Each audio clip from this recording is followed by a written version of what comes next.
নমস্কাৰ, মই তাপ্তি ৰুটি বৰা। এটি স্বৰচিত কবিতা আবৃত্তি কৰিবলৈ আগবাঢ়িছোঁ। কবিতাৰ শিৰোনাম গধূলি নয়নেৰে।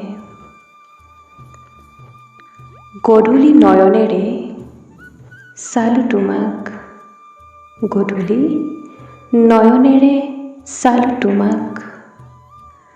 আকাশৰ হেঙুলীয়া বেলিত দিঠক নামে তোমাৰ কপালত।